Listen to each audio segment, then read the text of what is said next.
우리 다시 한번 인사하시겠습니다. 범사에 감사하는 자가 됩시다. 오늘 우리 교회는 추수감사절로 하나님께 영광을 돌립니다. 이 추수감사절, 구약의 절기인 초막절에서 유래되었고, 또 우리나라는 이 미국으로부터 복음을 받아 들었기 때문에 미국 교회의 전통을 따라서 가을 추수 후에 추수감사절을 지키고 있습니다. 일반적으로는 11월 셋째 주 추수감사절을 지키는데, 우리나라 시기상으로 좀 너무 늦기 때문에 우리 교회에서는 작년부터 11월 첫째 주일로 추수감사절로 지키고 있습니다. 추수감사절, 정말 하나님 앞에 감사하는 절기죠. 1년 동안 우리를 지켜주시고 또한 추수하게 하신 하나님께 감사하는 절기가 바로 추수감사절입니다. 이 추수감사절은 감사가 넘쳐나야 하는 것이죠. 독일의 본회포 목사님께서 이런 말씀을 했습니다. 기독교인과 비기독교인, 크리스천과 넌 크리스천 구분하는 방법은 간단하다. 원망과 불평을 일삼는 그 사람은 넌 크리스천, 비기독교인이고, 범사에 감사하는 마음으로 살아가는 사람이 바로 크리스천, 기독교인이다. 이렇게 말을 했습니다. 여러분, 감사는 내가 기독교인이라는 이 사실을 보여주는 증거라는 말인 것이죠. 그렇기 때문에 우리는 늘 감사해야 할 것입니다. 여러분, 감사에는 세 종류가 있다고 했죠. 첫 번째, 만일, 만약, 영어로 if, 조건적인 감사입니다. 하나님께서 대학에 붙여주심을 감사합니다. 내 사업이 이렇게 번창케 해주심을 감사합니다. 내가 병 고쳐, 하나님께서 병을 고쳐주심을 감사합니다. 모든 문제 해결해 주심을 감사합니다 하면서 드리는 이 감사가 if, 만일, 만약에 감사죠. 통계적으로 70% 이상이 이러한 감사를 하고 있습니다. 두 번째는 뭐뭐 때문에, because of, 대학에 합격 주셨기 때문에 감사합니다. 사업이 잘 되게 해주셔서 감사합니다. 하나님께서 우리 가족들 건강케 해주심을 감사합니다. 병 고쳐 주심에 감사합니다. 이러한 뭐뭐 때문에 하나님 감사합니다라는 감사가 있습니다. 이 감사가 약 20%의 감사라고 합니다. 또 세 번째는 그럼에도 불구하고 감사가 있습니다. nevertheless라고 말을 하는데, 하나님, 대학에 떨어졌어도 감사합니다. 하나님, 내가 사업이 이렇게 힘듦에도 감사합니다. 하나님, 내가 교통사고 당했음에도 감사합니다. 그럼에도 불구하고 감사합니다. 이 감사가 통계적으로 10%라고 합니다. 여러분, 우리 그리스도인들은 만약 뭐뭐 해주시면 감사합니다. 이 감사도 해야 하는 것이고, 하나님, 이렇게 합격해 주셔서 감사합니다. 이러한 뭐뭐 때문에 감사도 해야 합니다. 그럼에도 불구하고 또 감사합니다라는 이 감사가 우리 그리스도인에게는 있어야 하는 것이죠. 그래서 오늘 이 감사를 주제로 말씀을 드리고자 합니다. 우리는 먼저 이 대한민국에 사는 것에 감사해야 할 것입니다. 특히 자유로운 이 대한민국에 사는 것 감사해야죠. 여러분, 북한 동포들은 어떻습니까? 지금도 아무도 모르는 그 지하 교회에서 기도하고 또한 찬양하고 말씀을 듣고 있습니다. 자유가 없기 때문에 이렇게 예배 드리는 거 제한을 받은 채 살아가고 있습니다. 우리나라는 대통령에게 욕을 해도 안 잡혀가고, 처벌받지 않습니다. 여러분, 북한은 김정은에게 욕을 하면 어떻게 됩니까? 즉각 사형이죠. 김정은 앞에서 짝다리만 짚어도, 김정은 앞에서 조라도 사형입니다. 근데 이 시간에 조라도 사형당하지 않습니다. 여러분, 우리에게 자유를 주신 하나님께 감사를 드리시길 바랍니다. 지난주에 우리나라에 이 40년 동안 미국에서 생활하다가 우리나라에 오신 분이 이런 말씀을 하셨습니다. 살기 좋은 한국에서 살고 싶다고. 여러분, 미국은 어떤 곳입니까? 정말 좋은 곳이라 생각하고 있죠. 근데 미국은 지하철만 가면은 쥐가 천지라고 합니다. 쥐천지라고 합니다. 공원에 가면은 마약으로 인해서 들어 눕는 사람들이 많이 있다고 합니다. 총기 사고가 여기저기서 일어납니다. 그래서 제가 한번 미국에 1년 동안 총기 사고가 얼마큼 일어나는가, 1년 동안 14,000명, 15,000명이 총기 사고로 죽는다고 합니다. 근데 2020년 이후에는 그것이 더 높아서 45,000명이 총기 사고로 죽는다고 합니다. 우리나라는 이런 총기 사고가 없으니 얼마나 감사합니까? 또한 우리는 이 건강 주심에 감사해야 할 것입니다. 우리 중에는 아직도 몸이 편찮으신 분이 있습니다. 그럼에도 불구하고 우리 몸에는 많은 지체가 있음에도 대부분 그 지체가 건강한 것에 대해서 우리는 감사해야 할 것입니다. 여러분, 우리의 심장은 하루에 10만 3,689번 뛰고 있습니다. 하루에. 몸속의 이 혈관은 1억 6,800만 마일 흐르고 있습니다. 계속해서. 또 우리가 하루에 숨 쉬는 그 숨이 2만 3,040번을 쉬고 있습니다. 그리고 우리 뇌에 있는 두뇌세포가 하루에 700만 개 사용하고 산다고 합니다. 그냥 가만히 있어도 심장은 뛰고 있고 혈액은 돌고 있고 호흡은 쉬어지게 되어 있습니다. 제가 지지난주에 국가에서 하는 건강검진을 했는데 전에도 그랬지만 혈압이 높아서 약을 먹습니다. 콜레스테롤이 높아서 또 약을 먹습니다. 또 이게 수근관 증후군에서 맨날 컴퓨터 앞에서 마우스 이렇게 하니까 이 손목 터널 증후군이 있습니다.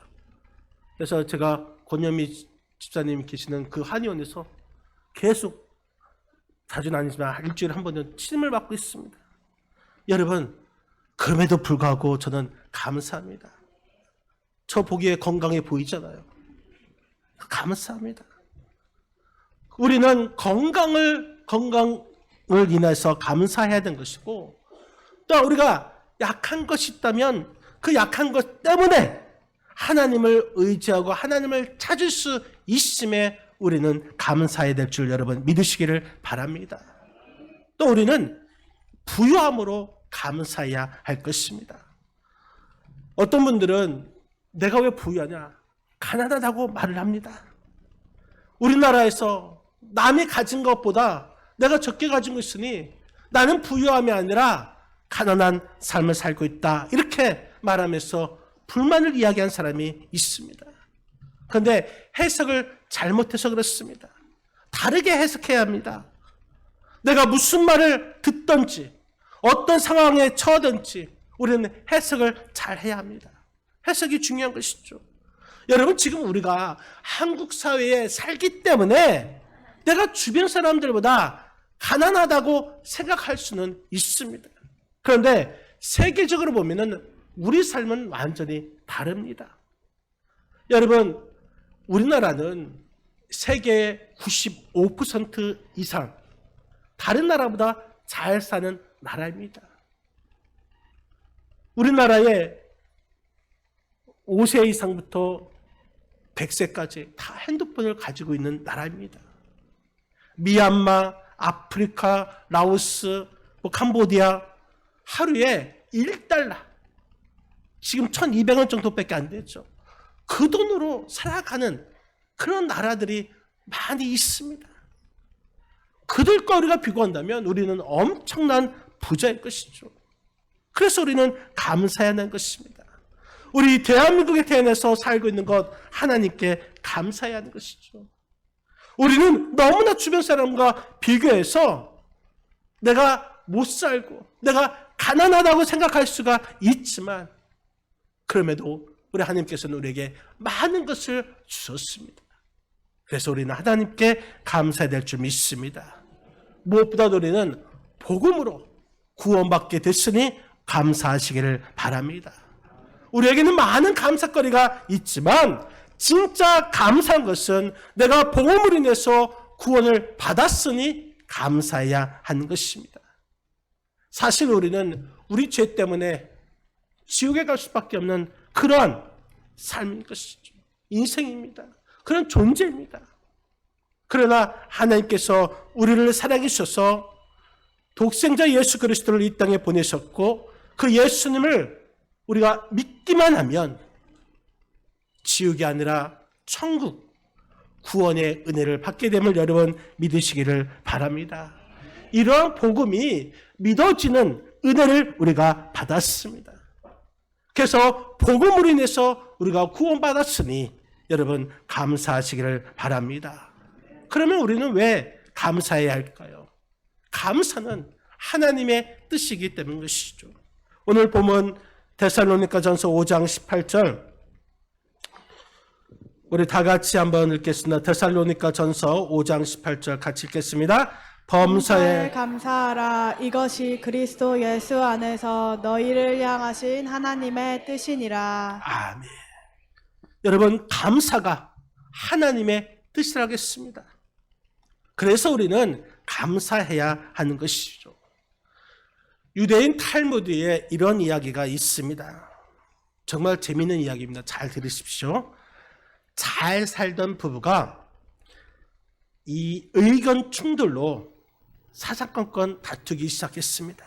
그래서 너무 다투다 보니까 이혼하기로 합의를 했습니다. 두 사람은 모든 것을 공평하게 반반 나누기로 했습니다. 그래서 은행에서 돈을 찾아서 반반 나눴습니다. 가지고 있던 땅도 반반 나눴습니다. 집도 팔아서 반반 나눴습니다. 그런데 생각하지 못한 일이 일어난 것입니다. 자녀들이었습니다. 자녀들도 반반 나눠야 할 텐데 11명이었습니다. 홀수였습니다. 이 많은 자녀를 가졌고 자기들이 한 명 더 갖겠다고 서로 말하는 것입니다. 타협하지 못한 것이죠. 그래서 마을에서 존경받는 랍비에게 찾아갔습니다. 그리고 사정 이야기를 합니다. 그때 랍비가 이렇게 말합니다. 하나 더 낳을 때까지 살아라.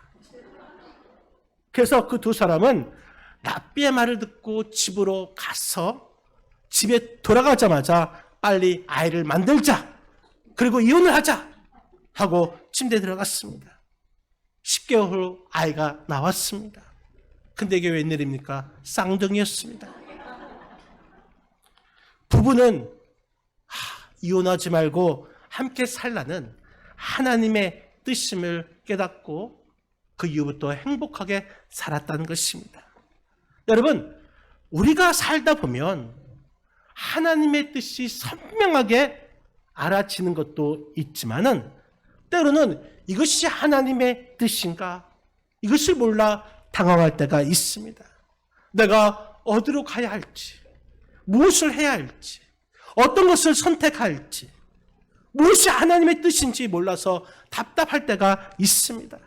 그래서 나름대로 하나님의 뜻을 찾으려고 노력을 합니다. 기도도 합니다. 또 목사님께 찾아가서 상담도 합니다.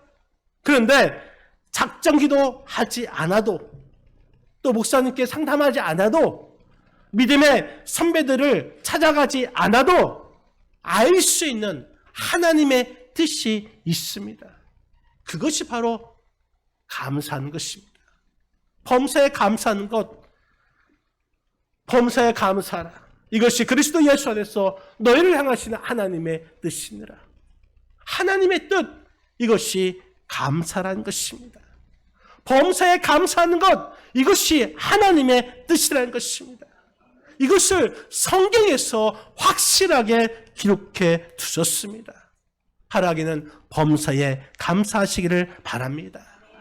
또 우리가 왜 감사해야 되는가? 감사는 은혜 받은 사람이 마땅히 해야 할 도리이기 때문 것입니다. 하나님께 받은 은혜가 있으면 감사하는 것이 당연한 것이죠. 여러분, 감사하는 것 우리 인간으로서 해야 할 마땅한 도리인 것입니다.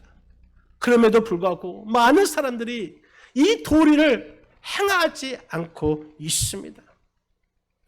누가복음 17장 말씀에 보면은 10명의 나병 환자들이 있습니다. 예수님께서 그 10명의 나병 환자를 치료해 주셨습니다. 그런데 주님께로 돌아온 사람은 딱 한 사람이었습니다.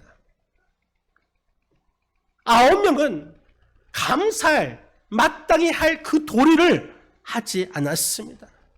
오늘날도 감사할 도리를 하지 않는 사람이 많이 있습니다. 우리가 받은 바 은혜 받았다면 우리는 마땅히 감사해야 될 줄 여러분 믿으시기를 바랍니다. 또한 감사는 하나님께 영광을 돌리기 때문 것이죠. 우리 사람은 본래 하나님의 영광을 위해서 지음을 받았습니다. 그래서 사도 바울은 고린도전서 10장 31절에 이렇게 말하고 있습니다. 우리 한번 고린도전서 10장 31절 같이 한번 읽겠습니다.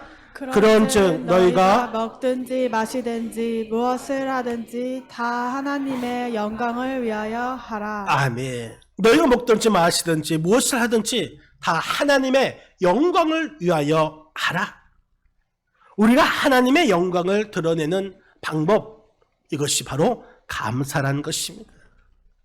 우리가 이 시간 감사로 하나님께 영광 돌리시는 귀하고 복된 이 추수감사절이 되시기를 주님의 이름으로 간절히 축원드립니다. 또 여러분, 감사는 기적을 주십니다. 하나님은 감사하는 자에게 기적을 주십니다. 예수님께서 광야에서 떡 5개와 또한 물고기 2마리로 5,000명을 먹이시고 12광주리를 남게 하는 기적을 행하셨습니다. 예수님께서 떡 5덩어리와 물고기 2마리, 이것을 가지고 어떻게 하셨는가? 축사하셨습니다. 마태복음 14장 19절 말씀 한번 다 같이 한번 읽겠습니다.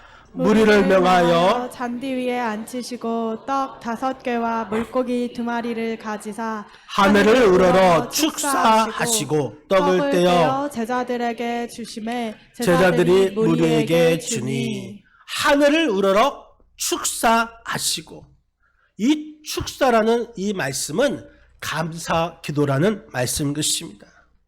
예수님께서 감사 기도하니까 하나님께서 그 감사 기도를 받으시고 기적을 일으켜 주셨다라는 사실인 것입니다. 여러분, 일본에 에모토 마라수 박사가 있습니다. 그 박사가 책을 썼는데 물은 답을 알고 있다라는 책을 썼습니다. 여러분, 그 책에는 감사하면 물의 입자가 달라진다고 합니다. 물을 컵에 담고 감사합니다 하고 말했더니 현미경으로 살펴보니까 물이 육각수로 변하고 아주 부드러운 물이 된 것입니다. 그런데 물을 보고서 너를 죽일 거야 이렇게 말을 하니까 그 물이 육각수가 완전히 부서지고 보기도 흉한 형상으로 변하다는 것입니다. 여러분, 우리 사람의 몸은 70%, 75%가 물로 이루어져 있습니다. 그렇기 때문에 우리가 감사의 말을 하면은 우리 몸에 흐르는 물과 피가 육각수로 변하여서 건강해질 것입니다. 하지만 불만을 하게 된다면 우리 몸에 흐르고 있는 피와 물이 그 육각수가 다 깨어져 버릴 것이고 또 병들어 약해질 것입니다. 여러분, 우리의 입술에서 항상 감사의 언어가 끊어지지 않기를 바랍니다. 여러분, 감사하면 건강해지고 또 감사하면 장수합니다. 실제로 예수 믿는 사람의 평균 수명이 예수 믿지 않는 사람들보다 9년 더 길다고 합니다. 이 세상 사는 사람들보다 우리가 9년 더 살 수 있다는 것이죠. 내가 예수 믿지 않았으면 9년 덜 살았을 것입니다. 여러분, 이 감사가 이러한 기적을 만드는 줄 여러분 믿으시길 바랍니다. 그래서 우리는 감사를 훈련해야 하는 것입니다. 감사는 저절로 되는 것이 아닙니다. 감사는 훈련으로 되는 것입니다. 감사도 습관이고 원망도 습관인 것입니다. 여러분, 습관이라는 것은 훈련으로 고칠 수가 있습니다. 원망하고 불평하는 사람들은 무엇을 보든지 다 부정적으로 봅니다. 장점을 단점으로 보고 되는 쪽보다 안 되는 쪽으로 생각합니다. 그렇기 때문에 일부러라도 우리는 감사하는 그런 훈련을 해야 하는 것입니다. 미국의 캔사스 시티에 어떤 자그마한 교회에 섬기시던 월 보웬 목사님께서 개발한 불평 제로 프로젝트라는 것이 있는데, 이 프로젝트가 전 세계에 퍼져서 많은 사람들이 이 프로젝트에 동참하였습니다. 어떤 것이냐? 우리가 불평할 때마다 이 보락살 밴드가 있어요. 그 밴드를 이쪽에다 옮기는 것입니다. 또 불평하면 이 밴드를 이쪽으로 옮기는 것입니다. 그러면서 내가 불평 없이 살아가는, 그 불평 없이 살아가려고 노력하는 것입니다. 그런데 그렇게 4개월에서 8개월 정도 지나면은 우리가 의식하지 않아도 우리 삶에서, 우리 생활에서 불평이 사라지고 감사의 영성이 회복할 확률이 높다는 것입니다. 불평의 말을 하는 것, 이것이 습관인 것처럼 감사의 말을 하는 것도 습관인 것입니다. 사람에게 습관이 생기면 나도 모르는 사이에 그 말에서 표현이 되는 것이죠. 여러분, 바라기는 감사를 훈련하시기를 바랍니다. 감사의 눈으로 범사를 보시고 모든 일을 보시고 우리의 입술을 열어서 하나님께 감사하시고 사람들에게 감사를 표현할 수 있는 저와 여러분의 삶이 되시기를 주님의 이름으로 간절히 축원드립니다. 여러분, 오늘은 추수감사절로 하나님께 영광 돌립니다. 우리 그리스도인은 만약 감사, 그것도 해야 될 것이고 뭐뭐 때문에 감사, 이것도 우리가는 해야 하지만 그럼에도 불구하고 이 감사를 우리는 할 수 있어야 하는 것입니다. 특히 이 대한민국에 태어나게 해주신 하나님께 우리가 이렇게 자유롭게 생활을 할 수 있도록 인도해 주심에 감사하고 건강 주심에 감사하고 또 먹고 사는데 불편이 없도록 풍요롭게 사는 것에 감사하고 무엇보다도 복음으로 구원받게 해주심을 감사하며 우리가 드리는 이 감사가 하나님의 뜻이고 우리가 해야 할 도리이며 또 하나님께 영광 돌리는 것이고 또한 기적을 이루는 것임을 우리가 깨닫고 더욱더 감사를 훈련하여서 습관화해서 모든 일에 감사가 넘치는 삶을 살아갈 수 있는 우리 충무목교회 성도님들이 다 되시기를 주님의 이름으로 간절히 축원드립니다. 기도하시기